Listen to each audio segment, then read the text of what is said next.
Welcome to the Innovation Accelerator podcast, brought to you by Innovacer, the health cloud company. We're on a mission to connect and curate the world's healthcare information to make it accessible and useful. With Innovacer, everyone works in the service of patients like never before as one. Visit us online at innovacer.com. Welcome back to the Innovation Accelerator podcast. I'm Steve Ambrose. As healthcare organizations continue to evolve and transform, professionals in the field of informatics, and more specifically nursing informatics, are stepping up to contribute at the highest levels of leadership. And today, we're pleased to have a candid and insightful conversation with Brian Norris, Chief Nursing Informatics Officer at Indiana University Health System, a vertically integrated nonprofit care organization whose 17 hospitals and 36,000 employees serve patients across the state. Indiana University Health is home to Riley Children's Hospital, IU School of Medicine, and IU Health Fishers, a planned expansion to grow the hospital and outpatient facilities in the community. Brian, welcome to the show. It's a pleasure to have you on. Thanks, Steve. Looking forward to it. Tell our audience a bit about your journey in healthcare, if you could, up to this point. Yeah, my journey's been kind of interesting. I like to say it's been non-traditional in terms of informatics, particularly. So I've been in healthcare all my career. I've been in healthcare a little over 23 years. I like to say I've been fortunate enough to see healthcare from different angles, ranging. I'm a registered nurse by background. I spent a number of years working in the critical care unit, particularly the CCU, at a health system up in Fort Wayne, and that was the first lens of being able to see healthcare from the direct aspect of a caregiver. And also, some things have changed since then, and there's also a lot that still needs to change. The second lens is really from the lens of an informatician. And so I fell into informatics kind of early on, and really fell into it because the health system I was with at the time needed to, get some technology put into the ICUs. I was kind of a technology nerd / RN, and just really wanted to, saw an opportunity to kind of take, both worlds and smush them together. From there, was given a lot of opportunities, an opportunity really to lead informatics for a publicly traded healthcare company called Triad Hospitals. We were doing some standardization of electronic EMRs and medical records across 50 plus hospitals at the time. It was well before all the meaningful use legislation and sort of high tech act. And then, did a small stint in consulting, spent some time at Deloitte Consulting in their healthcare strategy and ops practice, and was very fortunate to kind of see broad swaths of healthcare along the eastern seaboard of the U.S. and just how each system had, similarities, but a little bit of a different uniqueness. And then from there, had a CNIO role with Catholic Health Initiatives and led, some initiatives around Cerner and some of our meaningful use things. And then, my career took a really weird twist, and I spent, I'll call it 10 years as an entrepreneur. So I founded a company called Social Health Insights off of the heels of a National Innovation Challenge. To my Twitter data of all things, we won't debate that today, but or maybe we will. I don't know. For disease and disaster surveillance, and a group at HHS leveraged that software for several years, and then spent some time in the early days working with a company called Alidate in the Medicare, helping independent primary care physicians take part in the Medicare MSSP-ACO program, and led the development of some analytical offerings to help support Alidate and its programs. And then more recently, before I joined here at IU Health, I led population health and analytics for a company called Marathon Health that was in the helping primary care clinics for self-insured employers.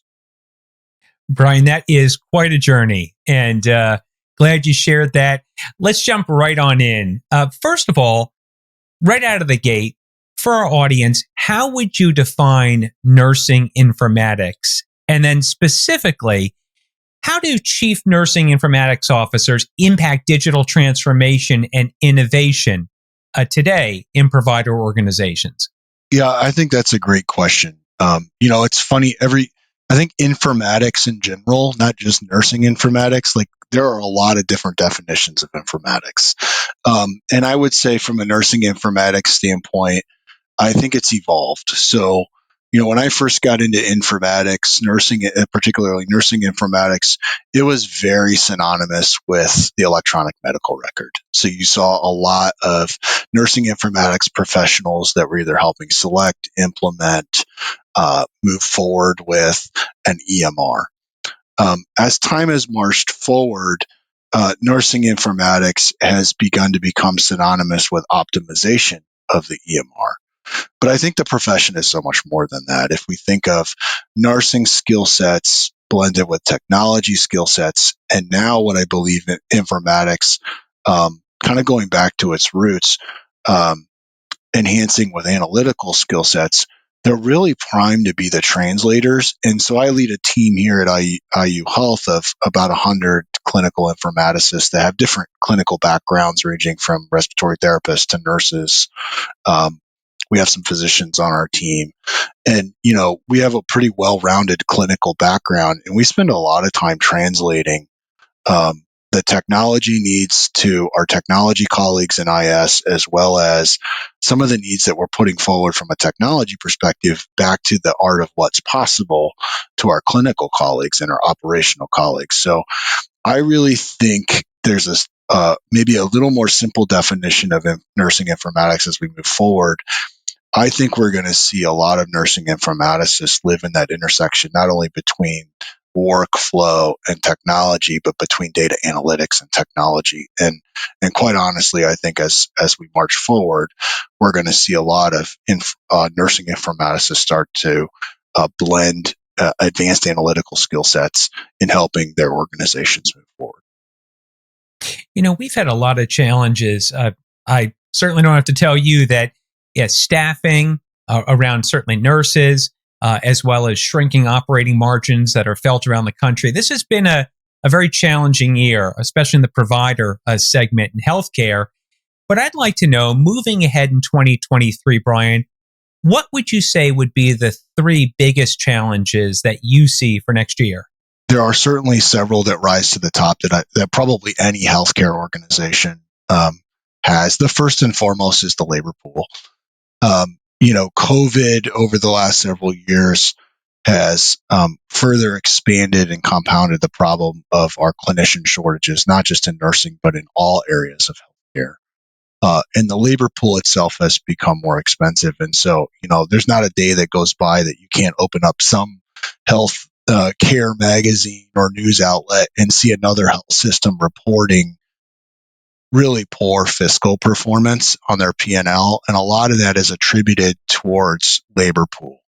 And so I think one of the big challenges ahead of us all, not just informatics or technology, but all of us in healthcare, is to begin to think differently about that labor pool and how the intersection of technology can begin to reduce some of the workload at the front end and let our clinicians begin to, practice at the top of their licensure, because the troops aren't coming. So that's the first. The second would be, as we think about that problem of labor, we have had traditional care models for decades. Staffing models in healthcare, staffing models on the acute care side, et cetera.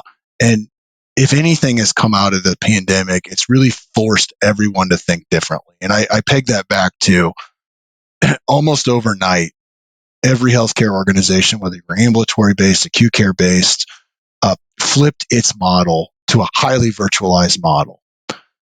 Now, how many meetings did we saved a lot of meetings. That was probably a good thing. However, we also realized the art of the possible, and that we need new care models and different care models and distributed care models to really meet the needs of our patients. And I can talk about a couple of the things we're doing here or have launched recently around virtualization in our acute care environments.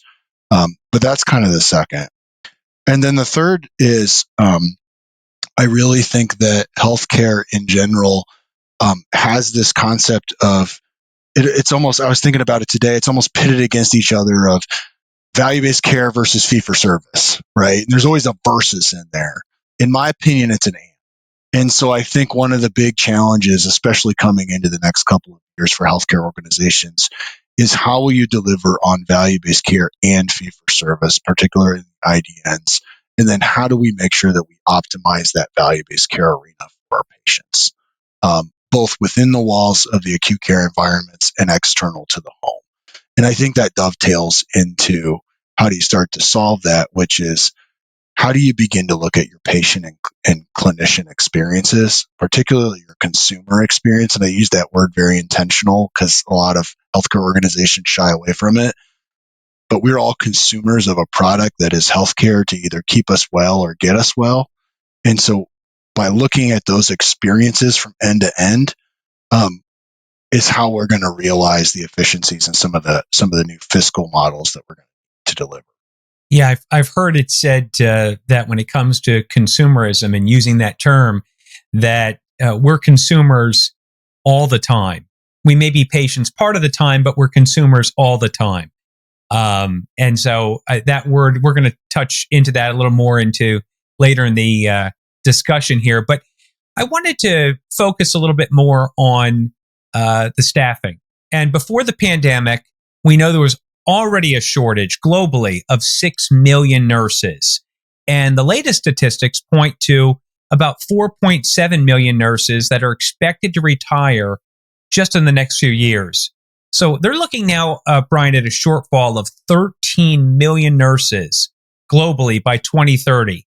And so I'd like to ask you, how can digital technology improve staffing challenges and also, at the same time, really focus on gaining some greater resilience and culture improvement in the nursing and clinical care communities? The statistics are scary. 13 million nurses globally to care for an aging and rising population. That probably isn't going to stop, if my numbers are right, probably stop rising for at least the next decade and a half. And so that gap's going to get wider and wider. So I think, it kind of comes back to the care model redesign and thinking differently. So if you took, for example, in the acute care environment in a hospital, and you looked at how a nurse spends his or her time throughout the day, and what are the things that an RN is doing versus what are the things that a patient care tech's doing versus what are the things that maybe other clinical specialties are doing, and you started to dissect that, you'll find that a good amount of their time is spent either in the EMR or hunting and gathering for things, or doing tasks that perhaps maybe an RN, things like taking vital signs, doing I's and O's, fetching things for a patient, bathing, ambulating, etc., that we can think differently about how the support staff kind of come into the equation. And so if you think about quantifying those types of things that they do, you can begin to ask the question, well, where might I be able to intersect technology, whether that's a virtualized, more shared service nurse or robotics and robotic engineering. And so I'll give you an example. Here at IU Health, we launched a virtual admission nurse program. We piloted it in one of our facilities, and we're in the process of finalizing rolling it out across all of our hospitals. And we'll be done with that work by the end of the year. And the concept's pretty simple. An admission, if you're admitted to the hospital, we collect a lot of information on you. Some of that information we have, and some of it we're trying to update. We spend probably anywhere between 20 to 30 minutes of a nurse's time initially doing an admission assessment. That includes collecting your medication history. That includes having conversations about you, about your psychosocial. We're starting to add in social determinants of health assessments. There's more and more mental health. So you want to screen for suicide. You want to screen for mental health things. And if you think about what's happening to that floor nurse also has a number of other patients, depending on the level of care, that they're also responsible for while trying to gather that information. So we thought, hey, how could we reduce some burden on the front line? And then how could we gain synergies in that work? And so what we piloted was an RN that was virtual, that would do the admission assessment using the exact same technology that we had rolled out for the pandemic for providers to nursing. And then we surveyed our patients and we surveyed our nurses. And what we found was our hypothesis was right. It gave back time to the frontline nurse. It allowed the virtualized RN to spend as much time as they wanted with the patient or as much time as the patient needed to get through their assessments. We found ease of use and ways of using translators and leveraging technology to lower the communication barrier. And we improved some of our outcomes and times along the way.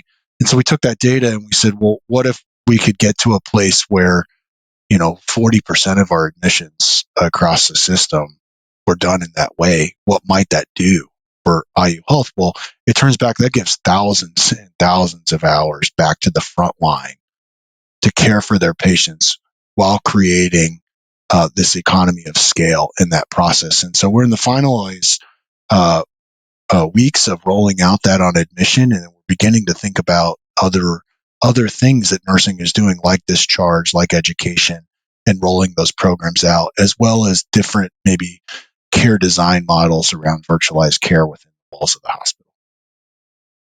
Brian, I wanted to follow up on your point before with consumerism. How are metrics and other related informatics becoming helpful specifically in managing the growing surge that you're seeing around greater consumerism in healthcare?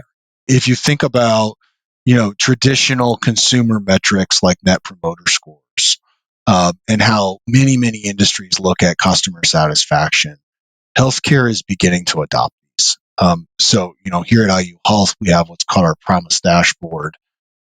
On that dashboard is a metric of how likely are you to recommend the care you received here to a peer or to somebody else.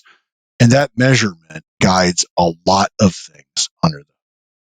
And so as we think about kind of the future and how we think about consumerism and really doubling down on that consumer experience, adding in technology, understanding in more micro doses what a patient, how was your experience today at the clinic? How was it in scheduling? How was it when you made that phone call?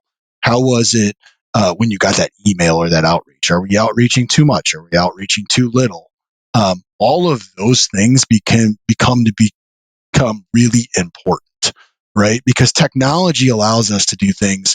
We can implement CRMs that pelt you with emails and text messages and follow-up phone calls, but maybe that's not what you want, Steve. Maybe that's not something that you find as helpful to your healthcare journey. Maybe I do. And so I think some of the metrics and some of the ways informatics can help is beginning to dive deep and start helping with some of the workflow around personalization and leveraging the data that we're now starting to collect in healthcare, like other industries, and bringing that forward in workflow design change. Some of that answer might lead into this next question here. Specifically, Brian, how is IU Health using data and digital transformation to address, aspects of care such as health inequity, care contextualization? You mentioned before social determinants of health for patients, and also, how does that reach out not just individually but to the broader communities that you serve? We have a ton of initiatives going on around social determinants of health, health equity, community health, all across IU Health. So I'll touch on just maybe a couple of them. We have a whole office for health equity that's driving a whole host of initiatives around a number of topics, including things like hypertension. We're building a new downtown campus that is all centered around how do we, help move the needle on health for our community here in Indianapolis and in the broader Indiana. From a data and digital transformation perspective, a lot of what I talked about earlier around patient experience comes true to health equity and really thinking about social determinants of health. So I'll give you an example. You need to assess a patient. For example, we use a survey called Prepare to understand maybe the potential issues that you might have, Steve, from a social determinants of health standpoint. And we want to do those assessments as early as we can for patients that come into our walls, whether that's ambulatory or that's acute care or it's in one of our urgent cares. And then once we've find that potentially you have an issue, ensure that we get you to the next level of care or the next person that can help with that social determinants of health issue. Issues that we see range from a broad spectrum, things as simple as transportation. And if you think of transportation as a potential issue, if you come into the hospital but you don't have transportation to get home, that's certainly something we want to work on from the get-go. It helps us as a system from a length of stay perspective, but more importantly, it helps you as a patient not have to worry about how am I going to get home after the surgery, or how in the world am I going to be able to move? Like, we have people that can help with those types of scenarios. So that's one. The second is we're leveraging data and even publicly available data, such as the CDC Social Vulnerability Index scoring, to understand as patients are coming into our hospitals who might potentially have an SDOH issue. Doesn't mean you actually have one, but based on where you live, there are higher probabilities that you have a transportation issue, for example, than maybe others that live in a different area of Indiana or a different county or a different state. And so for every one of we set out an initiative this year to create a pathway that for every patient that's admitted to one of our hospitals, we actually pull in the scoring that was used for SVI, and then we make sure that that's surfaced and available to our providers, our nurses, and our care managers, so it can prompt them to potentially ask the questions around, hey, Brian, do you have a transportation issue? So those are just a couple of simple examples. And then, across our data initiatives, we continue to look at things like race, ethnicity, many factors of health equity that play into stratifying a population and trying to understand, where are there pockets and pools of opportunity to further consumers' health. Let's stay on data a little bit and move into this. How would you describe IU Health's transition from the EHR and point solutions to adopting more of a data foundation with a greater focus on data lakes and even a unified patient record? For the last decade or so, we've all been trying to put EMRs in place and collect information. Now we have tsunamis of data that we don't exactly know what to do. And so now we're in a spot where we're having to look at and go, well, why are we actually collecting that data, and what are we doing with it? And if we're not doing anything with it, should we actually be collecting that piece of information? So that's sort of one big area that I think not only IU Health, but many healthcare organizations across the country are asking themselves, particularly in light of the labor issues that we talked about earlier, is, well, if I'm collecting a bunch of information and spending time with it and I'm not doing anything with it, what's the value of collecting that data? But we, like many others, have moved past sort of the collection and into what do we use that data for to really move the needle? And so IU Health has a number of things from a data infrastructure standpoint. We have an electronic data warehouse. We're a multi-cloud environment, so we have Google Cloud, Azure Cloud. We're on Cerner as an EMR. We have Salesforce as a CRM tool. And right now, really, a lot of the focus is, how do you interweave all of those technologies and then all the other point solutions that you mentioned to create this phenomenal clinician and patient experience? And then ultimately, some of the challenges we face are AI and ML are certainly hot buzzwords, and we're doing machine learning and predictive analytics, and a lot of us have been before it was even labeled. But the big challenge is, how do you get that into a clinician or patient's workflow in a way that makes sense to them? And so we're working on those types of challenges and those types of things across our system. Let me follow up. What do you see, Brian, as maybe some of the biggest mistakes in thinking around metrics and measurements that are making value-based reimbursement a bit more challenging to be successful in? I'll be honest, too many measures, too many metrics. I think take the value-based care programs that came out of Medicare, right? When they first came out, they had hundreds of metrics that an organization has to measure. And what happened is, and again, this is my opinion, organizations started to work towards all of these different metrics and lost a lot of the why behind these metrics.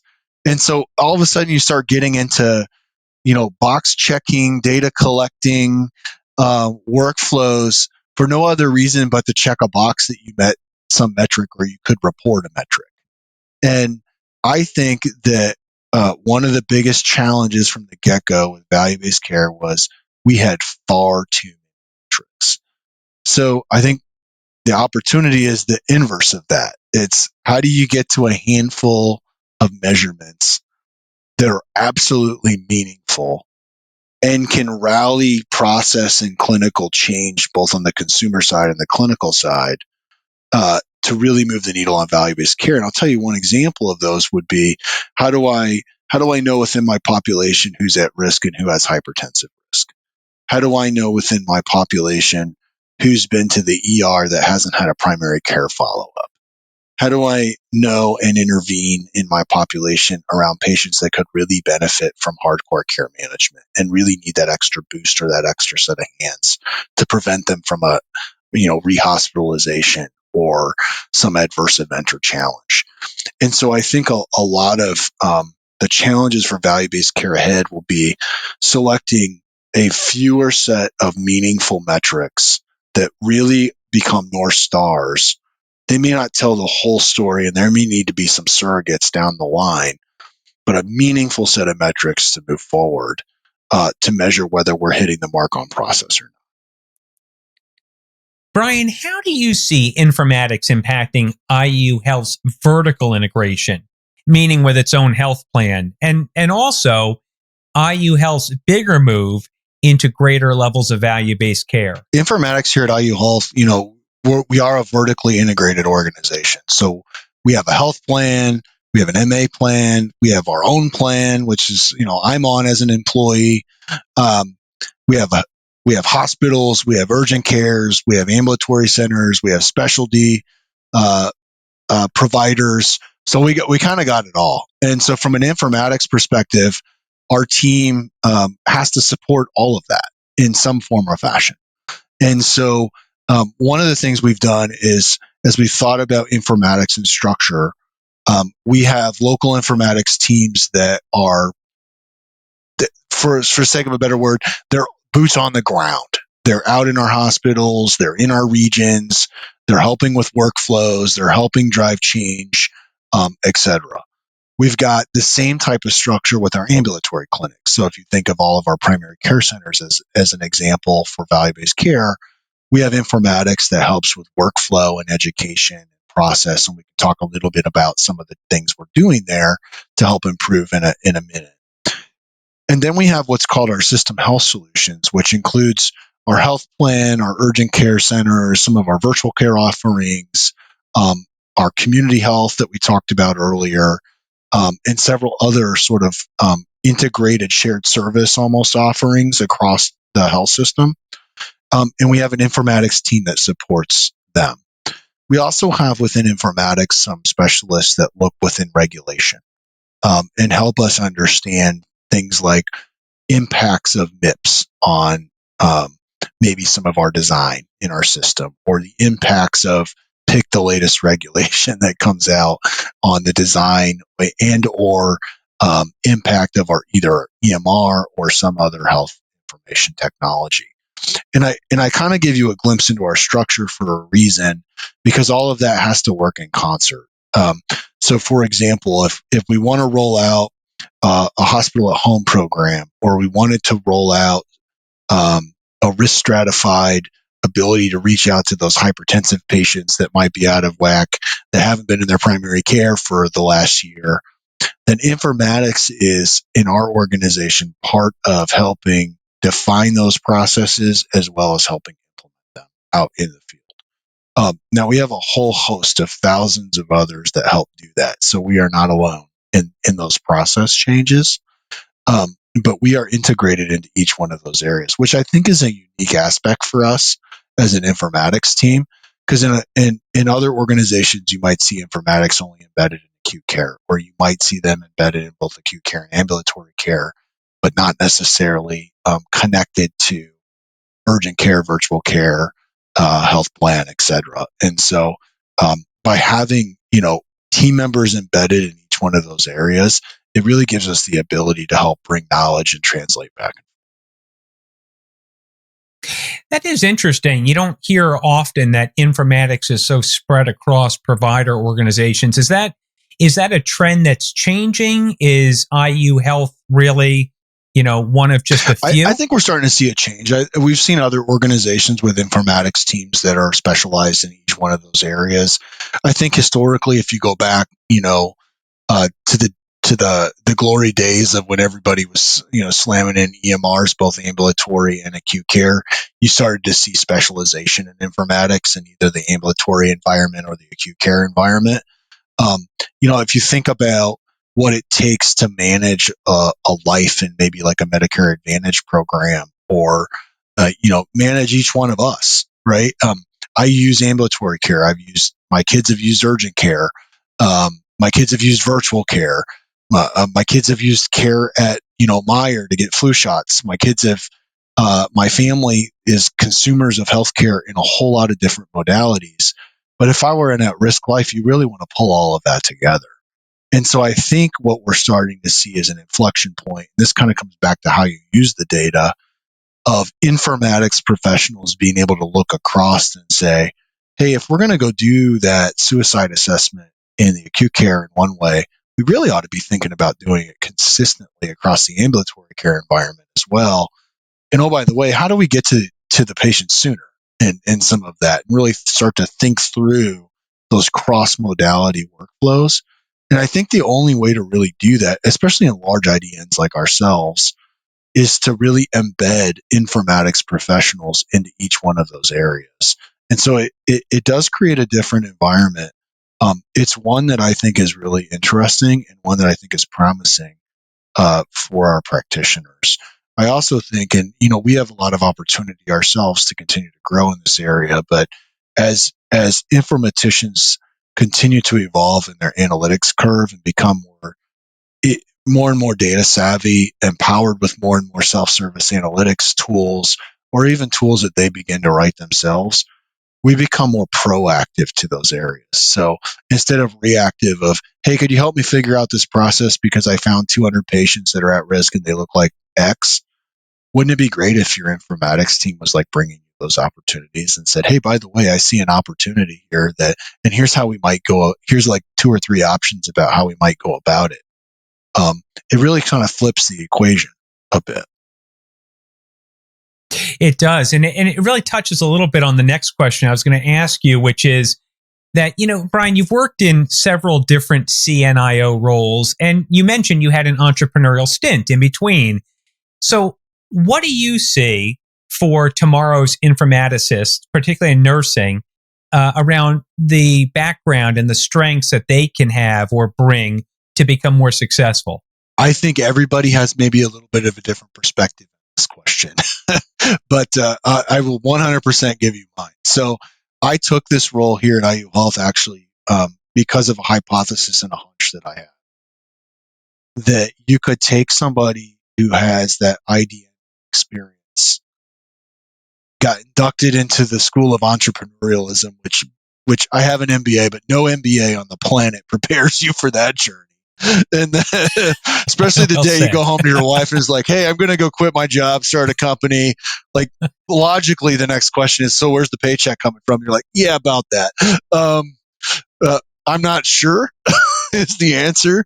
And so you just, it's kind of an interesting world. And then you pull that back full circle into some value-based care experience, analytics experience back into IT.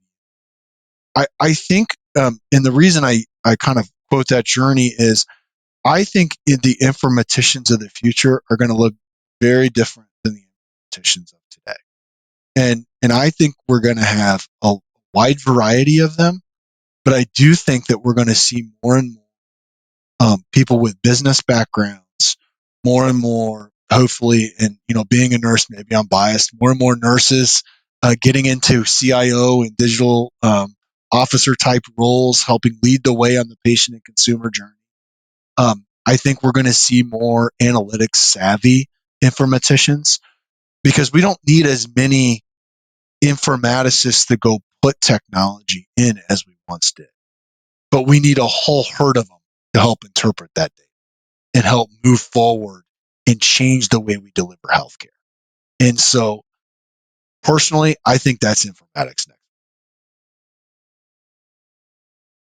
Well, Brian, thanks for being with us today on the show.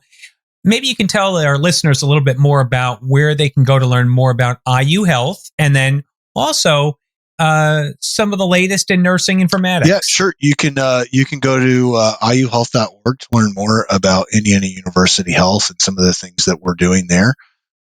There's a ton of great information about our community programs and some of the impacts and some of the things that we talked about on this show. And then, from an informatics perspective, I'm a huge fan of a couple of organizations. There's a lot of them out there, but a huge fan of learning, more about the latest and greatest in informatics from organizations like the American Nursing Informatics Association. Thanks, Brian. Really appreciate your time. Our thanks to Brian Norris, Chief Nursing Informatics Officer at Indiana University Health, for taking his time to chat with us today. And for our listeners, don't forget to check the show notes for links to resources and contact information that's related to today's show. And stay tuned to the Innovation Accelerator podcast for more shows covering the healthcare IT topics that you care about. For more information on this and other healthcare IT topics, please visit innovacer.com. I'm Steve Ambrose, wishing you a great rest of your day. You've been listening to the Innovation Accelerator podcast, brought to you by Innovacer, the health cloud company. Don't forget to check the show notes for links to related resources and other information. And stay tuned to the Innovation Accelerator podcast for more programs about the healthcare IT topics you care about. Accelerate your transformation and build the future of health on the Innovacer Health Cloud. For more information, please visit innovacer.com.